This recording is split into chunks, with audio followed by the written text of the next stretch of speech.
Bonjour à toutes et à tous. Donc, je suis Caroline Watillon, votre modératrice ce matin. Et je prends ce rôle en tant que membre de la collective Women Against Surrogacy Belgium, où j'interviens en fait depuis l'Assemblée générale de l'Université des femmes.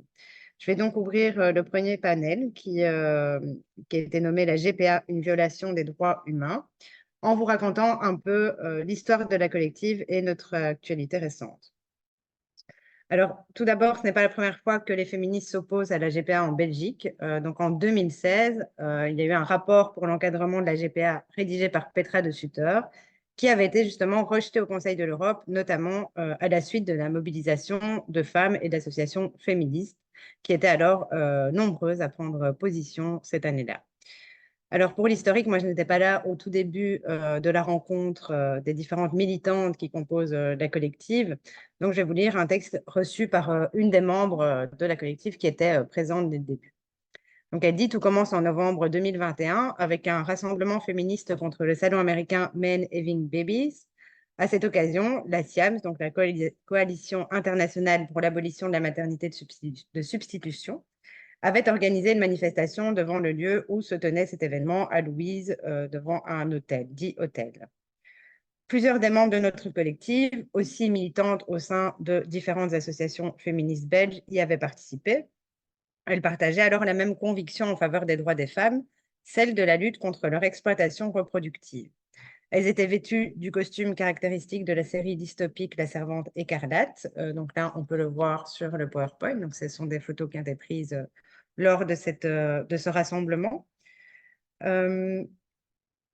Et donc, elles ont bravé la pluie et le froid, mais aussi plusieurs insultes de certains participants à ce fameux salon américain.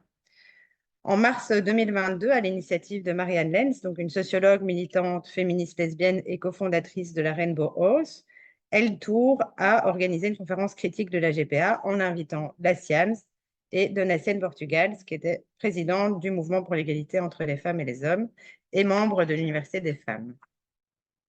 Alors, l'organisation de cet événement a été partiellement entravée par une association d'hommes gays pro-GPA, notamment des financements qui ont été coupés, mais je pense qu'il y avait aussi des empêchements sur le fait de communiquer largement en fait, sur l'événement. Et il a fallu attendre la fin 2023 pour que les activistes belges rencontrent à nouveau la CIAMS, cette fois-ci à La Haye, aux Pays-Bas, pour s'opposer à la conférence de La Haye de droit international privé qui promeut l'exploitation reproductive des femmes comme modèle acceptable. Encore une fois, de nouveaux liens se sont créés à l'issue de ce rassemblement et un petit groupe WhatsApp de quelques femmes se sont réunis. Euh, Elles sont une vingtaine, on est une vingtaine autour de la collective et pour organiser cet événement aujourd'hui. Alors évidemment, tout ce travail qui est fourni par la collective est bénévole. Et donc, on en profite pour remercier toutes les membres de la collective pour leurs apports à ces actions. Donc, je remercie cette membre pour ce récit. Et quant à moi, pour parler rapidement de moi, donc lorsque j'interviens en conférence, j'ai l'habitude de situer d'où je parle. Et je pense que c'est d'autant plus nécessaire aujourd'hui sur un sujet qui est aussi sensible. Et donc, de 2016 à 2020, j'ai travaillé à la Fédération laïque de centres de planning familial comme référente sur l'avortement, la contraception et les violences faites aux femmes. Et dans le cadre de cette fonction, j'ai fait vraiment beaucoup de plaidoyer pour le droit à l'avortement et en particulier en faveur d'un projet de loi qui avait été proposé à la fin de la dernière législature et qui visait notamment à allonger le délai pour avorter à 18 semaines de grossesse. Je le dis parce qu'en fait, la violence qu'on a rencontrée avec la collective dans la promotion de notre pétition contre la vie 86 et de cet événement, c'est la première fois que j'y suis confrontée en fait de façon aussi forte. Donc même quand je travaillais sur l'avortement et avec des moyens de communication beaucoup plus importants, je n'ai pas entendu ou lu des propos aussi diffamatoires en travaillant sur la GPA. Et donc, par exemple, là, c'est une photo de la remise de la pétition pour cette loi sur l'avortement au ministre. Et donc, on avait énormément de signatures, on faisait énormément de communication sur ce sujet-là. Et même là, on n'a pas eu autant, on n'a pas dû faire face à autant de violences que par rapport à la GPA. Et donc, par exemple, sur les réseaux sociaux, après avoir sponsorisé une ou deux publications, on a été traité de féministes blanches de droite, de suprémacistes blanches, de fascistes et de nazis. Et donc, on a repris quelques commentaires auxquels on a eu droit sur les réseaux sociaux. Donc ici, c'est Stéphanie, voilà, qui nous traite de nazis et de droite conservatrice. Ou encore Eric, qui est un féministe dans l'âme et qui nous explique c'est quoi être féministe et qui nous traite de fascistes au passage. Donc, ce sont des femmes et des hommes qui sont venus nous dire c'est quoi être féministe avec le renversement de l'argument mon corps, mon choix. Et donc, vous voyez aussi le lien avec l'avortement. Le raccourci a été fait plusieurs fois. Si vous êtes contre la GPA, vous êtes contre l'IVG parce que vous ne respectez pas l'autodétermination des femmes. Et par ailleurs, en dehors des réseaux sociaux, on a aussi rencontré des réactions surprenantes dans le monde associatif. On a reçu de la part d'une minorité d'associations un rejet total et des procès d'intention. Attention, elles sont certainement de droite. Attention, elles sont certainement anti-IVG, etc. Alors, on se dit que si le sujet crispe autant les gens, finalement, c'est que l'enjeu est certainement très important. Et ça montre aussi, par ailleurs, qu'une partie de la société qui se présente comme étant de gauche est d'accord avec l'idée de réifier les femmes et les enfants, de les considérer comme des objets, des incubateurs d'une part et des personnes que l'on peut donner ou vendre d'autre part. Cette gauche qui se dit progressiste, féministe et anticapitaliste demande aux femmes de produire des enfants pour d'autres personnes qu'elles-mêmes, sans avoir elles-mêmes de désir d'enfant, et donc de mettre leur santé en danger pour produire ces enfants et permettre aux hommes de se reproduire avec leurs propres gamètes. Et donc, en ce qui concerne les risques médicaux liés à la grossesse, on en parlera aussi ce matin avec la docteure Patricia Barlow. Et donc, on demande aux femmes de jouer avec leur santé, tout ça pour rien, par altruisme, entre guillemets. Mais les femmes, finalement, ne sont-elles pas déjà assez altruistes? Qui s'occupe des enfants, des malades, des aînés, des personnes en situation de handicap? Qui, en général, organise la vie de famille, sacrifie ses envies, ses rêves, ses besoins, son éducation pour privilégier son entourage? Ce sont évidemment des questions rhétoriques. Alors, au sujet de l'altruisme, j'aimerais citer Irène Koffer, donc, qui était une autrice et une militante féministe et lesbienne. Elle avait plusieurs casquettes, mais elle a notamment longtemps travaillé pour Lesbelle Garance. Elle est décédée récemment en 2022. Et en 2015, elle écrivait dans le mensuel La Revue Nouvelle, je cite, à supposer que les questions d'argent puissent être effacées, on ne peut, en tant que féministe, que s'interroger sur cet altruisme si stéréotypiquement attribué aux femmes, éduquées et socialisées dans le sens du sacrifice. Et finalement, c'est ce que montre un autre article rédigé par plusieurs autrices, dont Candice Autain, qui est la gynécologue en charge des demandes de GPA au CHU Saint-Pierre. Donc cet article s'appelle « Au cœur du don, la dette », et reprend en fait les témoignages de 5 mères porteuses. Et les autrices disent qu'il y a 3 raisons de devenir mère porteuse.